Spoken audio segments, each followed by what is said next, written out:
get ready to dive into the world of life and health insurance with exciting, beginner-friendly training that will give you the knowledge and confidence to succeed as a future agent. This course is designed as a supplementary educational tool to help future agents better understand and absorb materials covered by qualified trainers in preparation for the California Life Health Insurance Licensing exam. This is not intended to substitute the required 52-hour pre-licensing course mandated by the California Department of Insurance. All participants must complete the official 52-hour course from a certified provider to meet the licensing requirements. This supplementary course serves only as an additional resource to reinforce learning and comprehension of the key topics in life and health insurance. Session 2, Life Insurance. Chapter 8, Social Security Disability Program. Slide 1, Overview of Social Security Disability Insurance, SSDI. Master these terms. SSDI, a federal program that provides benefits to individuals who are unable to work due to a disability. Funded by payroll taxes under the Federal Insurance Contributions Act, FICA. Description: the Social Security Disability Insurance, SSDI program, is a federal program designed to provide financial assistance to individuals who are unable to work due to a disability. SSDI is funded through payroll taxes under the Federal Insurance Contributions Act, FICA, meaning that workers who pay into the system are eligible for benefits if they become disabled. This program serves as a safety net for workers who are no longer able to support themselves or their families due to long-term disability. As an agent, understanding the basics of SSDI is important when helping clients who may need supplemental disability coverage or when planning for the possibility of long-term disability. Slide 2. Qualifying for SSDI. Master these terms. Work credits. SSDI eligibility requires a sufficient number of work credits based on the individual's age and work history. Disability definition. The individual must have a disability that is expected to last at least 1 year or result in death. Description: to qualify for SSDI, individuals must meet 2 main criteria. First, they need to have earned a sufficient number of work credits based on their age and work history. These credits are earned through employment and paying into Social Security. Generally, individuals need at least 40 credits, with 20 of those earned in the last 10 years before becoming disabled. Second, the individual must have a disability that is expected to last for at least 1 year or result in death. The Social Security Administration has a strict definition of disability, meaning that partial or short-term disabilities do not qualify for SSDI benefits. As agents, it's important to help clients understand these requirements, especially if they are counting on SSDI as part of their financial safety net. Slide 3. SSDI Benefits. Master these terms. Benefit amount based on the individual's average lifetime earnings before becoming disabled. Family benefits. Spouses and dependent children may also qualify for benefits. Description: the amount of SSDI benefits an individual receives is based on their average lifetime earnings before becoming disabled. Unlike other forms of insurance, SSDI does not take into account the severity of the disability or the individual's current income level. In addition to the disabled individual, family members, including spouses and dependent children, may also be eligible for benefits. For example, a spouse may qualify for benefits if they are caring for a child under the age of 16 or if they are 62 or older. This family component can provide much-needed financial support for households impacted by disability. Slide 4. Waiting period for SSDI. Master these terms. 5-month waiting period. Benefits begin after a 5-month waiting period from the onset of the disability. Purpose: ensures that SSDI is used for long-term disabilities. Description: SSDI benefits do not begin immediately after an individual becomes disabled. there is a 5-month waiting period from the date the disability began before benefits can be paid. This waiting period ensures that SSDI is used for long-term disabilities rather than short-term illnesses or injuries. During this time, individuals may need to rely on personal savings, short-term disability insurance, or other resources. It's important for clients to understand this delay in benefits, especially when planning for the financial impact of a potential disability. Slide 5. Continuing eligibility and reviews. Master these terms. Continuing disability reviews, CDRs. Regular reviews to determine if the individual remains disabled. Frequency of reviews depends on the expected duration of the disability, every 3, 5, or 7 years. Description. Once an individual qualifies for SSDI benefits, they are subject to continuing disability reviews, CDRs, to ensure they remain eligible. The frequency of these reviews depends on the expected duration of the disability.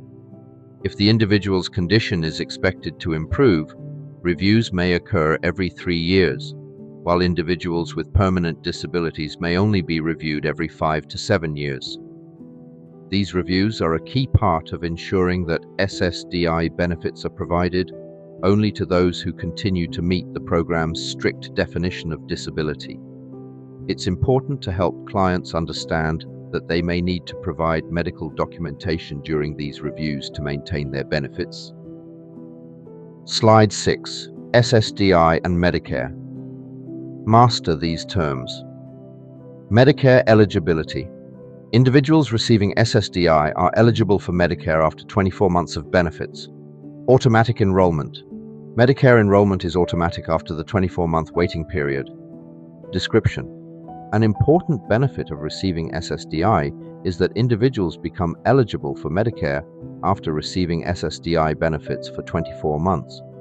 This is especially valuable for individuals who are under age 65 and would not otherwise qualify for Medicare.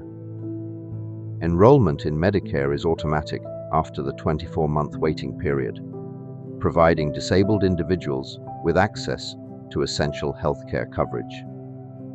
Understanding this connection between SSDI and Medicare is important for clients who may need long-term disability support and want to plan for their healthcare needs. Slide 7.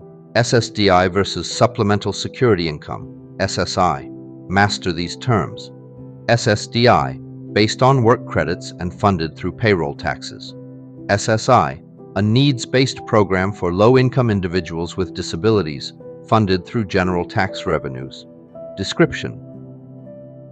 While SSDI and Supplemental Security Income, SSI, both provide financial assistance to individuals with disabilities, they are distinct programs with different eligibility requirements.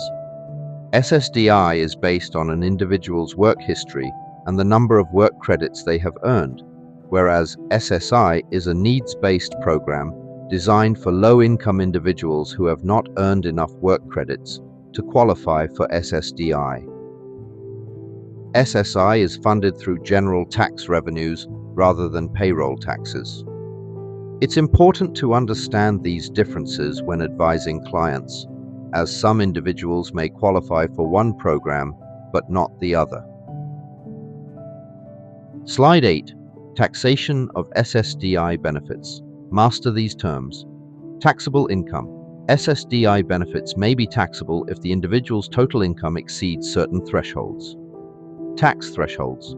Single filers with total income above $25,000 and joint filers with total income above $32,000. Description. SSDI benefits may be subject to income taxes if the individual's total income exceeds certain thresholds. For single filers, if total income, including SSDI benefits and other sources of income, exceeds $25,000, a portion of the benefits may be taxable. For joint filers, the threshold is $32,000. It's important to help clients understand these tax implications, especially if they have other sources of income, in addition to SSDI benefits. Proper tax planning can help clients avoid surprises at tax time and ensure that they are prepared for any potential liabilities. Slide 9. Appeals process for SSDI. Master these terms. Denials. Many initial SSDI applications are denied. Appeals. Applicants can appeal denials through a multi-step process, including reconsideration and hearings. Description. Many initial applications for SSDI benefits are denied, often due to insufficient medical evidence or failure to meet the program's strict definition of disability. However, applicants have the right to appeal a denial through a multi-step process. The first step is to request a reconsideration, where the case is reviewed by someone who was not involved in the original decision. If the claim is denied again, the applicant can request a hearing before an administrative law judge. Understanding the appeals process is crucial for clients who are navigating a disability claim, and as agents, you can provide valuable guidance and support throughout this challenging process. Slide 10. The importance of supplemental disability insurance. Supplemental coverage.